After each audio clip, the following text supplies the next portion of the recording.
여러분 생각은 과거와 같이 다닥다닥 앉아서 정상적인 일상이 회복이 될 것 같습니까? 아니요. 우리 좀 희망을 갖고 삽시다. 회복이 됩니다. 회복이 될 거예요. 뭐든지 영원한 시간도 없고 영원한 것도 없어요. 반드시 종식이 될 겁니다. 믿습니다. 왜냐하면 하나님은 서로 만나는 걸 참 즐거워하시는 분이세요. 시편에 보면 형제가 연합하여 동거함이 어찌 그리 아름다운고, 누가 하신 말씀이죠? 성경 말씀이에요. 그래서 우리가 얼굴과 얼굴로 만나는 교제와 예배를 하나님이 좋아하세요. 믿습니까? 지금은 잠시 어떤 하나님의 우리가 이해할 수 없는 높고 경이로운 섭리 속에 이런 힘든 시간을 허락하셨지만 반드시 회복해 하실 줄을 확신합니다. 그런 좀 희망을 갖고 삽시다. 자, 오늘은 요엘서 마지막 부분을 읽었는데 사실 18절서부터 내용을 좀 봐야 해요. 그래서 우리가 18절서부터 조금 쭉 좀 간단하게 지나온 다음에 28절서부터는 좀 집중적으로 생각을 해보도록 하겠습니다. 그때에 18절입니다. 그때에 여호와께서 자기의 땅을 극진히 사랑하시어 그의 백성을 불쌍히 여기실 것이라 그랬어요. 여기실 것이라. 자, 여러분, 여기실 것이라는 표현은 미래형으로 썼습니까? 과거형으로 썼습니까? 그렇죠. 여기실 것이다 라는 미래형 속에는 어떤 조건절이 있단 말이에요. 조건이. 뭐뭐 하면 이렇게 해줄 것이다, 이 뜻이에요, 사실은. 그럼 무엇이 전제돼야 될까요? 회개. 돌아오면, 회개하면 하나님께서 긍휼히 여기실 것이다, 불쌍히 여기실 것이다. 그런데 여기실이라는 그 문장 곁에 숫자로 2라고 붙어져 있어요. 2. 여러분 갖고 계신 성경에 보이시나요? 스마트폰이나 이런 온라인 성경은 그 관주가 안 붙어 있을 거예요. 오프라인 성경 가지신 분들은 관주가 있습니다. 자, 밑에 보면 히브리 말에는 과거사를 썼음 이렇게 돼 있어요. 풋노트에는. 그런데 이게 원래 이렇게 읽어야 돼요. 그때에 여호와께서 자기의 땅을 극진히 사랑하시어 그의 백성을 불쌍히 여기셨다. 과거사로 써야 돼요. 이게 원래 원문의 의미입니다. 그런데 이거를 미래형으로 썼어요. 미래형으로 썼다는 건 쉽게 얘기하면 이런 뜻입니다. 회개하면 불쌍히 여겨줄게, 긍휼을 베풀어 줄게, 그 뜻이에요. 그런데 이 말도 말이 안 되는 건 아니에요, 순리적으로는. 그런데 원문은 무슨 형으로 썼다고요? 과거형으로 썼어요. 자, 그러면 이게 무슨 뜻이 됩니까? 이런 뜻이 됩니다. 우리가 하나님 앞에 회개하고 돌아오는 것은 하나님이 불쌍히 여겼기 때문에 우리에게 회개가 가능해졌다, 그 말이에요. 이해가 돼요, 여러분? 그러니까 전자가 미래형이 근본적인 말씀입니까? 과거형이 근본적인 말씀입니까? 과거형입니다. 그리고 우리가 이해했고 우리가 배워왔던 구원관도 사실은 과거형이 맞습니다. 우리 알잖아요. 저서부터 내 안에는 갱신의 능력이나 자정 능력이 없다는 것, 전적인 타락과 전적인 무능한 존재임을 알잖아요, 우리는. 그러니까 우리가 하나님께 돌아가고 하나님께 회개하는 것마저도 사실은 그 근거가 어디서부터 출발합니까? 하나님의 자비하심의 결과예요. 불쌍히 여기심의 결과라고요. 그래서 여러분 13절을 한번 볼까요? 너희는 옷을 찢지 말고 마음을 찢고 너희 하나님 여호와께로 돌아올지어다. 그는 은혜로우시며 자비로우시며 노하기를 더디하시며 인애가 크시사 뜻을 돌이켜 재앙을 내리지 아니하시나니. 바로 우리의 회개도 하나님의 선제적 긍휼이 있었기에 그 구원받은 은혜로 회개라는 반응이 나오는 거라고요. 이것이 성경에서 말하는 하나님의 자비가 기초된 은혜예요. 자, 그러면 그러한 하나님의 백성들에게 어떤 회복을 약속하시는가? 자, 첫째 19절 여호와께서 그들에게 응답하여 이르시기를 내가 너희에게 곡식과 포도주와 기름을 주리니 너희가 이로 말미암아 흡족하리라. 자, 완전히 1장 2장 상반절까지는 황폐한 땅이 되어버려서 재난과 심판이 예고되었고 제사장들이 제사를 멈췄어요. 전제와 소제를 드려야 되는데 농사가 돼야 뭐 예물을 갖고 올 거 아니에요. 근데 그것이 다 회복될 것이다. 농사와 파종과 자연계의 회복을 약속하고 있어요. 두 번째 회복에 대한 약속은 20절입니다. 우리 한번 전체가 또 온라인으로 예배하는 모든 성도님들도 같이 봅시다. 시작. 내가 북쪽 군대를 너희에게서 멀리 떠나게 하여 메마르고 적막한 땅으로 쫓아내리니 그 앞에 부대는 동해로 그 뒤에 부대는 서해로 들어갈 것이라. 상한 냄새가 일어나고 악취가 오르니 이는 큰 일을 행하였음이니라 하시니라. 아멘.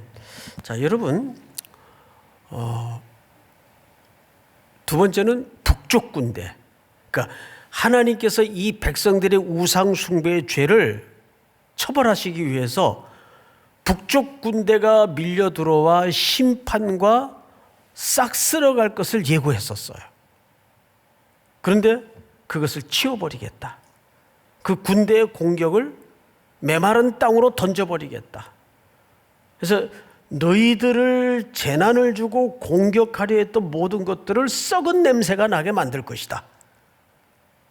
그러니까 군사적인 물리적 위협도 하나님이 회복을 약속했어요. 또 21절을 볼까요? 땅이여 두려워하지 말고 기뻐하며 즐거워할지어다. 여호와께서 큰 일을 행하셨음이로다. 이 큰 일은 구원을 얘기합니다. 언제나 구원을 설명할 때는 하나님의 큰 일이라고 수사어를 표현합니다. 그러니까 큰 일은 하나님의 구원하심을 얘기하는 거예요. 자, 그러면 이쯤 머물러 서서 우리가 생각해 볼 게 하나 있어요. 과연 예수를 믿고 산다는 문제가 재난을 면하고 고난을 피하고 환난의 고비를 넘는 것이 예수 믿는 사람들의 삶의 전부냐? 과연 기독교가 그것만으로 위안이 돼야 할까요? 우리가 믿는 복음이, 우리가 믿는 예수님과의 관계가 그저 위급할 때 빌어서 잘못을 용서받고 그 재난을 모면하고 환난을 피하고 인생의 고비를 그때그때 넘어가고 모면하는 그것이 기독교인들의 특권이어야만 할까요? 그러면 기독교가 너무 가난한 거죠. 너무 비참한 거죠. 여느 종교의 신앙과 뭐가 다르겠어요? 그런데 여기에서 이제 오늘은 우리가 그 너머, 그렇다면 예수를 믿고 하나님의 영광 앞에 서서 우리가 신앙인으로 이 광야와 같은 주만 바라볼 것이 없는, 주밖에는 바라볼 것이 없는 이 광야와 같은 세상에서 우리가 어떻게 사는 게 의미가 던져지고 보람이 있다는 얘기일까? 오늘 그 얘기를 좀 요엘서를 통해서 만나보게 될 건데 23절을 좀 보십시다. 중요하니까 함께 읽도록 하십시다. 다 같이 시작. 시온의 자녀들아 너희는 너희 하나님 여호와로 말미암아 기뻐하며 즐거워할지어다.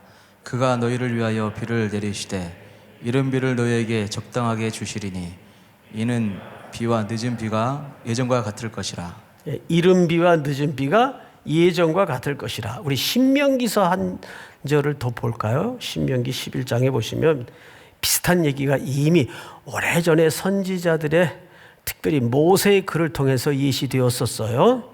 제가 좀 읽겠습니다. 내가 오늘 너희에게 명하는 내 명령을 너희가 만일 청종하고 너희 하나님 여호와를 사랑하여 마음을 다하고 뜻을 다하여 섬기면 여호와께서 너희 땅에 무슨 비? 이른 비, 늦은 비를 어떤 때에? 적당한 때에 내리시리니 너희가 곡식과 포도주와 기름을 얻을 것이요. 자, 여기까지만 읽읍시다. 시간이 좀 바쁘니까. 여기 신명기 11장에 보니까 여기에도 이른 비가 나오고 늦은 비가 나오고 또 적당한 때에 내리는 비라고 소개를 했어요. 적당한 때.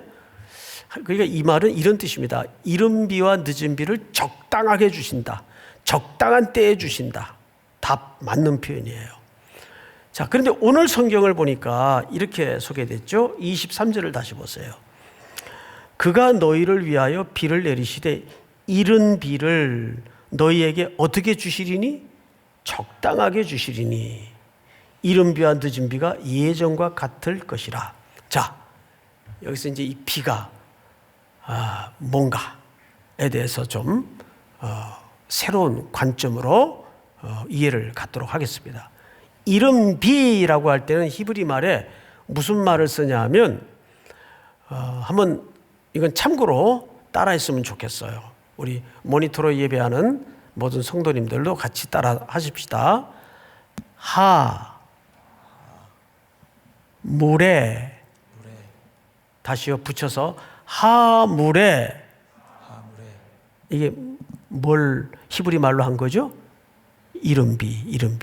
근데 여기에서 하를 빼고 뒤에 물에 하면은 이게 무슨 뜻이 되냐면 교사, 스승, 가르침 이 뜻이 돼요. 그러니까 사실 요엘 선지자의 어떤 메시지를 담은 워드플레이예요. 그리고 그 뒤에 적당한 비. 이 적당하다 할 때는 대충, 대강 이런 개념이 결코 아닙니다. 여기서 적당한 때의 적당함은 하나님의 의로움을 얘기해요. 그러니까 하나님의 의로움이라는 것은 바르고 정확한 것을 얘기해요. 그게 하나님의 공평하심이에요. 그러면 하물에 교사, 스승 가르침이에요. 그 다음에 적당한 하나님의 의를 얘기하는 거예요. 이걸 연결시켜서 조를 해보면 뭐가 됩니까? 의의 교사가 됩니다. 그러니까 이른 비는 뭐예요? 의의 교사예요. 의의 교사. 그러면 의의 교사가 있었나? 성경에? 지금 의의 교사를 내리시겠다는 거예요. 우리 요한복음 16장을 한번 볼까요? 같이 읽습니다. 자막을 보세요. 내가 아직도 너희에게 이를 것이 많으나 지금은 너희가 감당하지 못하리라. 우리 아이들을 또 지도하거나 교육하다 보면 초등학교 애들 앉혀놓고 뭐 수학 같은 걸 가르치려면 화도 나고 애들이 감당을 못 하잖아요. 게다가 그런 어린애들한테 미분 적분을 들이대면 그 감당을 못 해요. 그래서 하시는 말씀이에요. 우리 12절을 다시 볼까요? 내가 아직도 너희에게 이를 것이 많으나 지금은 너희가 감당하지 못하리라. 얼마나 답답했으면 예수님이 깜깜이들 앉혀놓고 가르치는데 못 알아먹어요. 예수님은 지금 십자가 지러 죽으러 가시는데 누가 크냐 길거리에서 자리 다툼하고 앉았고, 그니 그 답답함이 얼마나 컸겠어요. 근데 그 다음 줄 볼까요? 그러나 누가 오시면, 옳지, 진리의 성령이 오시면 그가 너희를 모든 진리 가운데로 인도하시리니 그가 스스로 말하지 않고 오직 들은 것을 말하며 장래일을 너희에게 알리시리라. 할렐루야.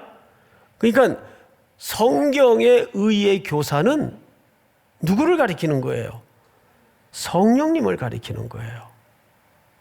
성령님이 성경에서 말하는 이른비예요.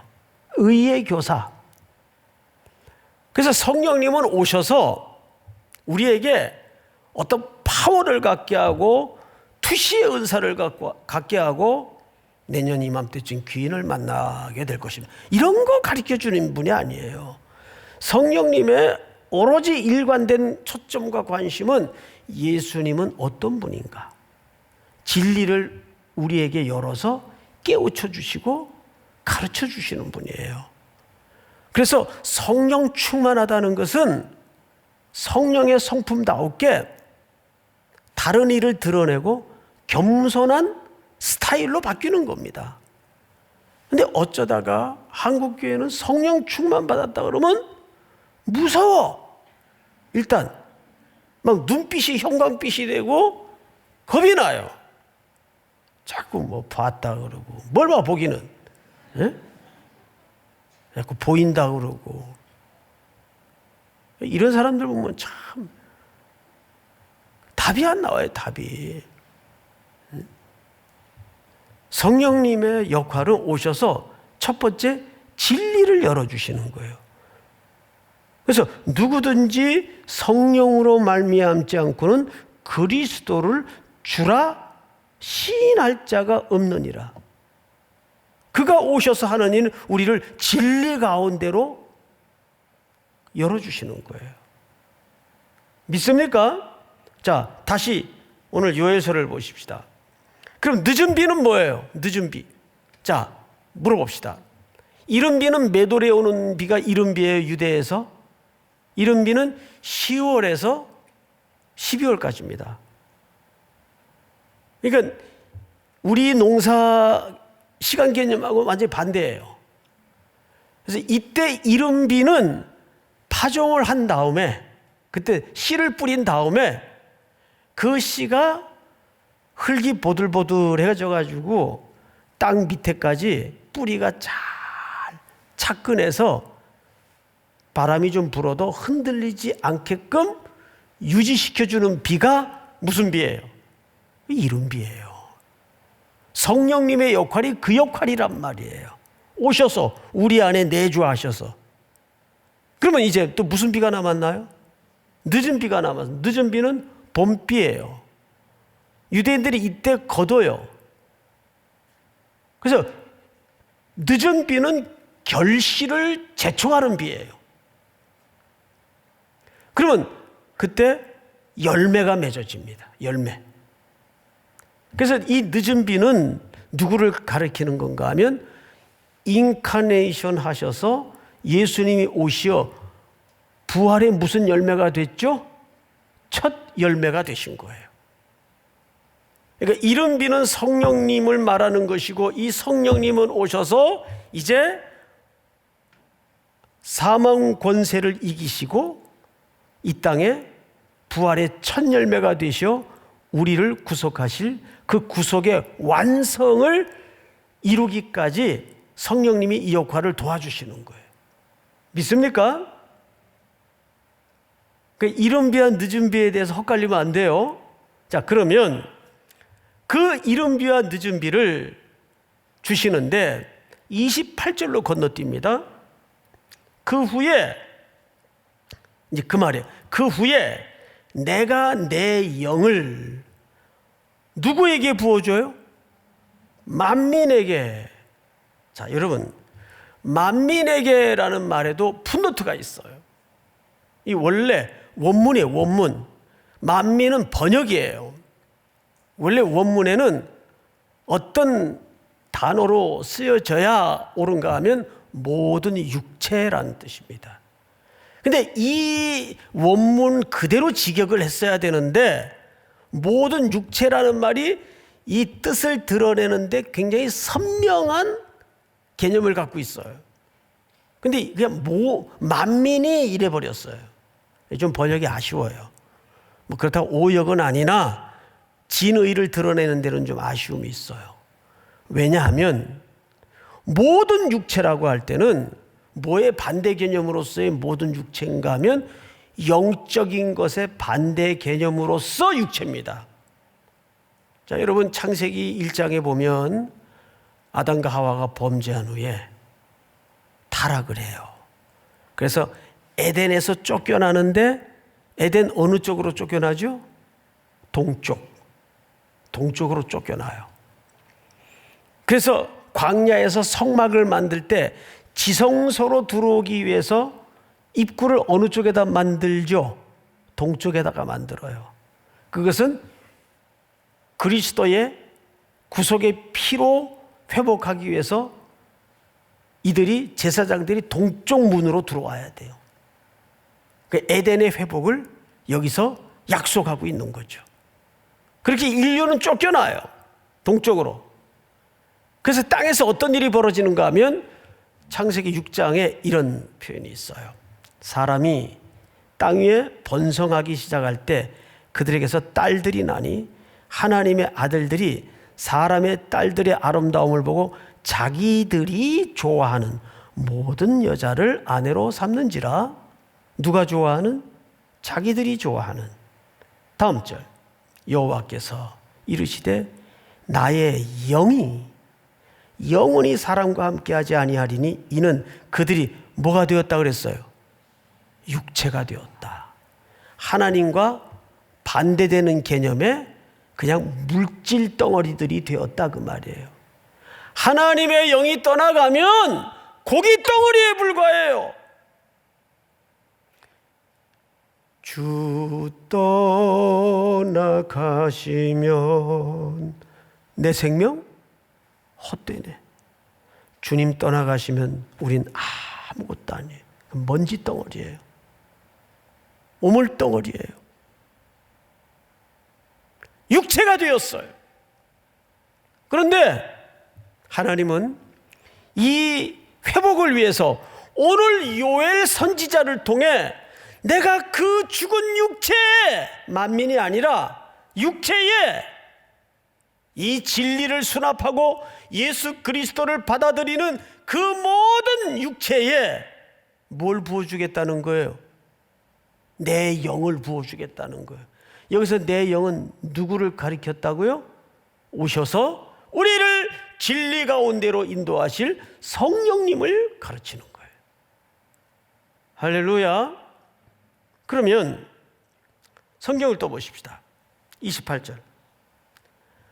너희 자녀들이 장래일을 말할 것이며 너희 늙은이는 꿈을 꾸며 너희 젊은이는 이상을 볼 것이고 그때 내가 또 내 영을 남종과 여종에게 부어 줄 것이며. 자, 여러분 여기 지금 몇 종류의 단위의 사람들이 등장했나요? 너희 자녀들, 늙은이, 젊은이, 남종, 여종에게 부어주겠대요. 여기서 우리가 조심할 게 하나 있어요. 두 가지를 조심해야 되는데, 늙은이는 뭘 가리키는 거냐? 또 종은 어떤 범주를 가리키는 거냐? 여기에 일일이 해석을 달 필요가 없어요. 이건 전체적으로 봐야 돼요. 그러니까 여기서 말하고 싶은 진짜 의도는, 진의는 뭐냐 하면 여기에 강조점이 있는 거예요. 남녀 차별, 빈부격차, 상하 차별 없이 하나님의 영은 하나님의 아들인 예수 그리스도를 받아들이기만 하면 하나님의 영을 어떻게 하겠다는 거예요? 이렇게 구분과 차별 없이 보내주시겠다는 거예요. 그걸 강조하는 거예요. 이렇게 단위를 구분하여 열거한 의도는 그 이상을 보고 꿈을 꾸고 장래의 일을 말할 것이라는 말은 하나님의 진리를 통해서 하나님의 계획을 알게 되고 참여하게 된다 그 뜻이에요. 아까도 말씀을 드렸지만 이게 무슨 투시의 은사를 받아가지고 어디 땅을 사면 대박이 날 거요. 이 교회를 기독교를 무당 무슨 점쟁이들 구다듯이 그렇게 생각하면 안 돼요. 이것은 이 영이 우리를 진리 가운데로 인도해서 하나님의 마음을 알게 만들고 하나님의 종말적 그림에 우리를 인볼브 시키고 참여시킨다는 이야기를 이렇게 하는 거예요. 자, 그렇다면 이제 마지막으로 우리는 여기서 같이 생각해 볼 과제가 하나 남아요. 이렇게 하나님의 영이 임했어요. 그래서 차별 없는 세상을 만드는 게 그러면 꿈일까? 이게 과연 그걸 말하고 싶은 걸까요? 우리 사도행전 2장을 보십시다. 사도행전 2장. 오순절 날이 이미 이름에 그들이 다 같이 한 곳에 모였더니 호련히 하늘로부터 급하고 강한 바람 같은 소리가 있어 그들이 앉은 온 집에 가득하며, 이것이 최초로 성령이 공동체에 임한 그림이에요. 그리고 보세요. 다 같이 시작. 마치 불의 혀처럼 갈라지는 것들이 그들에게 보여 각 사람 위에 하나씩 임하여 있더니, 성령님이 놀랍게도 공동체에 임했지만 각 사람에게도 임했어요. 그리고 놀라운 교통이 이루어집니다. 각 나라 언어로 알아듣게 만들고 말해도 알아듣게 만들어요. 이게 성령의 교통하심이에요. 그래서 여러분 축도할 때 지금은 우리 구주 예수 그리스도의 은혜와 하나님 아버지의 사랑과 성령의 위로하심이 해도 틀린 거예요. 반드시 성령을 통해서 축도를 할 때는 성령의 교통하심이가 들어가야 됩니다. 성령의 코이노니아. 그게 교회의 공동체의 중요한 특징이에요. 그러면 이렇게 이 땅의 그리스도의 신부로서 새로 살아난 하나님의 백성들의 첫 교회, 초대교회 공동체가 과연 뭘 했는가를 봐야 되겠죠? 우리 사도행전 6장을 보세요.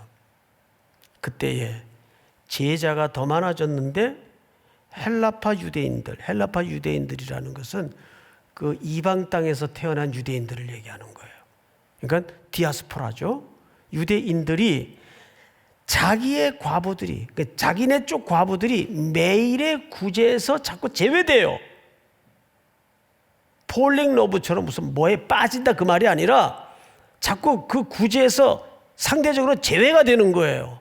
그러니까 히브리파 사람들을, 순수 유대 본토인들을 원망을 한 거예요. 그래서 초대교회는 첫 조직이 생깁니다. 집사 조직이 생겨요. 그리고 사도들은 기도와 말씀 전하는 일을 전무하기 시작합니다. 여러분, 초대교회가, 성령 공동체가 최초로 한 일이 뭐예요? 긍휼사역이에요. 과부들을 돕고 구제를 얼마나 열심히 했는지 이런 문제가 다 생겼습니다. 그리고 우리 10장으로 한번 넘어가 볼까요? 고넬료가 주목하여 보고 두려워 이르되 주여 무슨 일이니까? 천사가 이르되 네 기도와 뭐가? 구제가 하나님 앞에 상달되어 기억하신 바가 되었으니. 여기 네 기도와 그랬는데 사실은 무슨 뜻인가 하면 네 경공과 구제가 그래요. 그 말이 맞아요. 그러니까 가장 경건한 삶의 실질적인 태도는 구제입니다. 우리가 강남 스타일 하는데 스타일이 있죠. 부정하지 않아요. 그러면 삼일교회 스타일은 무슨 스타일이 돼야 될까요? 선교 스타일? 긍휼 스타일이 돼야 돼요. 이게 우리의 본성이 되고 DNA가 돼야 돼요. 31절을 볼까요? 다 같이 시작. 말하되 고넬료야, 하나님이 내 기도를 들으시고 내 구제를 기억하셨으니. 하나님이 뭘 기억하셨다 그래요? 내 구제를 기억하였으니. 제가 요엘서를 준비하면서 이 대목에서 좀 멈추어 섰었어요. 왜 그랬는가 하면 우리가 맨날 하나님의 영광 앞에 서야 된다, 영광을 돌려야 된다, 말은 종교적인 온갖 표현을 다 동원해서 하는데 과연 그 실체가 뭐냐 말이에요. 실체가, 그 실체는 그리스도의 마음에 교회가 계속 쫓아가는 거예요. 믿습니까? 그것이 우리 개개인의 스타일이 돼야 되고 우리 교회의 스타일이 돼야 돼요. 제가 몇 년 전서부터인지 모르지만 한 분씩 두 분씩 한 4, 5년 된 것 같네요. 우리 교회로 자꾸 새벽에 이 서울역 가까이 계시는 분들이 그냥 무작정 찾아오기 시작하셨어요. 그래서 일단 이분들을 우리가 문을 닫아 걸거나 금하게 할 수는 없다, 교회가. 해서 이분들을 맞아들이기 시작했습니다. 이게 점점 수가 늘어났어요. 처음에 빵을 드렸어요. 우유와 함께. 근데 이분들의 그 내장의 습관이 빵과 우유로 이렇게 해결이 되는 스타일이 아니에요. 그러면 금방 탈이 나서요. 밥을 드셔야 돼요. 그래서 이걸 어떡하나 하다가 좀 우리 힘들지만 이분들에게 따뜻한 아침밥을 드리자 해서 이제 아침밥을 대접하기 시작했어요. 그랬더니 찬이 좋아서 그런지 몰라도 하여간 폭발적으로 오시는 분들이 늘어나기 시작했습니다. 그걸 참된 부흥이라고 합니다. 그거를 그러니까 이제 상대적으로 우리 청년들이 갈 자리가 없어진 거예요. 식당을 꽉 그분들이 식사 후에도 앉아서 커피도 마시고 하니까 그래서 이제 시간을 구분을 한 겁니다. 먼저 그분들 대접을 해드리고 빠져나가시면 또 우리 뒤에 성도들과 청년들이 먹는 걸로 이렇게 해서 그러다가 코로나가 닥친 거죠. 이걸 어떡하나 하다가 코로나가 닥치니까 다른 데서 다 문을 닫았어요. 이런 급식소 같은 데가. 올 때가 이분들이 교회밖에 없는 거예요. 그래서 처음엔 빵을 드리다가 또 컵밥으로 대접을 하다가 지금도 200~300분씩 새벽마다 그 공급을 받으세요. 그 빵만 드려서는 안 되겠다 싶어가지고 소예배실에다가 이분들을 모셔놓고 뭐 많을 때는 한 200명 가까이 150명에서 200명 가까이 우선 간단하게 성경을 읽고 쉽게 성경을 풀어주세요. 교육자님들이. 그리고 또 인생의 깊은 고뇌와 상담이 있는 분들을 위해서 또 우리 권사님들이 상담을 해줘요. 이분들이 제일 문제가 뭐냐면 주거 문제예요. 주거가 거처가 없으니까 이 생활이 종지부를 찍지 못하는 거예요. 그래서 작년부터인가 재작년부터인가 길 건너에다가 고시텔을 하나 여러 채를 임대를 해가지고 지금 한 10여 가정을 거기에다가 머물면서 좀 자립을 하실 수 있도록 거기에 몇 분은 벌써 임대 아파트를 얻어가지고 독립을 해서 나가시기도 하고 또 그분들이 작년에 같은 경우에는 통영 선교를 같이 따라갔어요. 우리가 상상할 수 없었던 놀라운 은혜가 있었습니다. 자, 여러분, 물론 그분들과 함께하는 일이 그렇게 여러 가지가 복잡하고 쉬운 일이 아니에요. 이 얼마 전에는 저 용산에 모녀가 한 10년째 노숙을 하고 있다는 정보가 들어왔어요. 우리 담당 목사님이 또 자기 차를 가지고 가서 그 두 분을 모셔다가 고시텔이다 지금 또. 아니 고시텔이 왜 이렇게 발음이 안 되는지 모르겠어요. 일부 때는 고시털이라 그랬다가 아이고 거기다 지금 모셔놓고 여러분들이 헌금한 그 재정을 좀 생활비가 되도록 좀 조금이지만은 도와드리고 그분들이 얼마나 고마워하는지 듣고 보니까 많은 인생의 아픈 사연들을 가진 분들이에요. 예수님이 뭐라 그랬어요? 내가 옥에 갇혔을 때 너희가 돌아보았고 내가 벗었을 때 너희가 입혀주었고 내가 굶주렸을 때 너희가 먹을 것을 주었다. 근데 정작 의인들은 뭐라고 반응을 했죠? 언제예? 이 경상도 말로 언제예?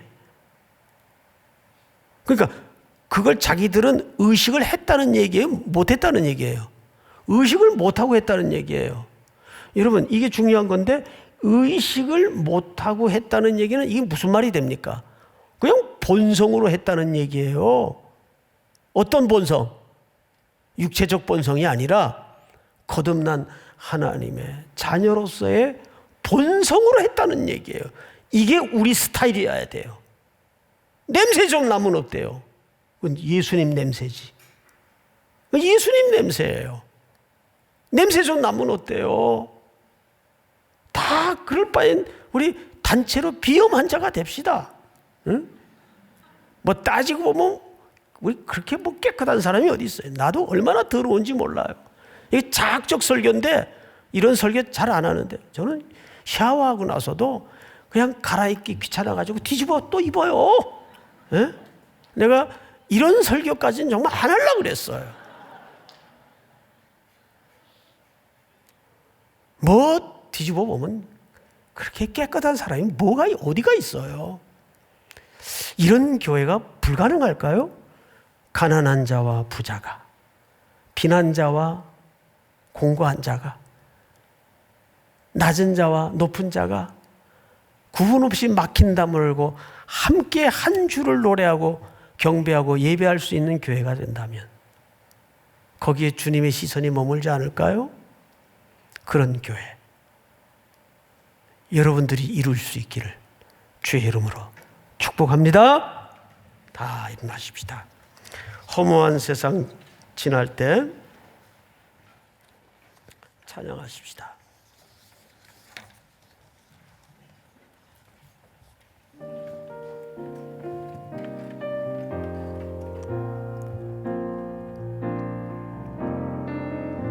허무한 세절 지날 때 깊은 한숨 쉴 때 그런 풍경 보시며 다시 가는 길인데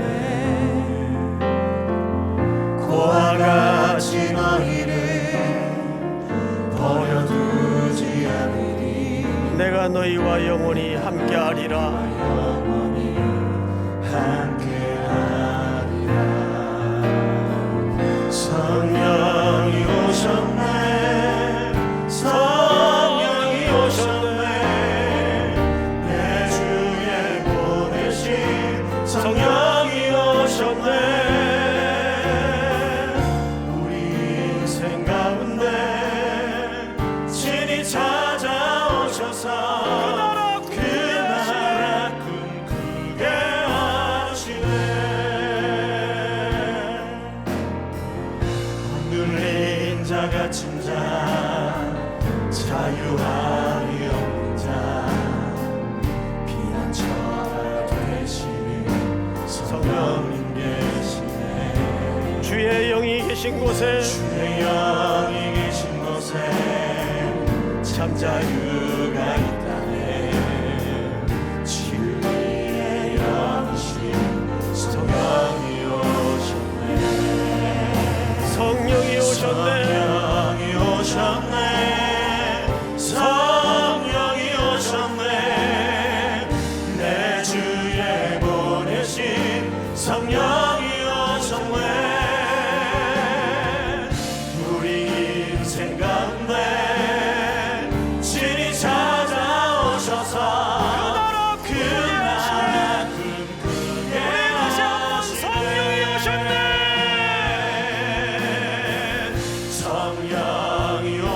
오셨네 성령이 오셨네 내 주에 보내신 성령이 오셨네 우리 인생 가운데 친히 찾아오셔서 그 하나님의 나라를 꿈꾸게 하십니다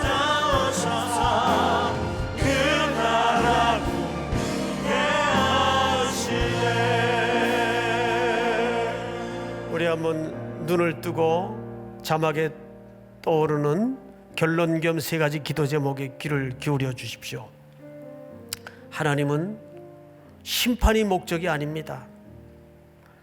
단순히 심판이 모면이 되고 사는 게 회복이 되는 것만이 우리 기독교인들의 목표나 목적이 되어서는 안 됩니다. 두 번째는 성도는 그 너머 뭐 앞에 서야 될까요? 하나님의 영광 앞에 서야 돼요. 근데 그 영광은 럭셔리한 교회를 만들고 화려한 조명 아래 멋진 폼을 잡은 디스플레이가 있는 그런 공간을 말하는 게 아닙니다. 하나님의 영광 앞에 이 시대의 교회와 우리 각자가 서야 되는데 그 영광의 실체는 뭘까요? 세 번째로 그 영광의 실체는 아버지의 마음을 이루는 것입니다. 우리 아버지의 마음은 늘 어디에 가 있어요?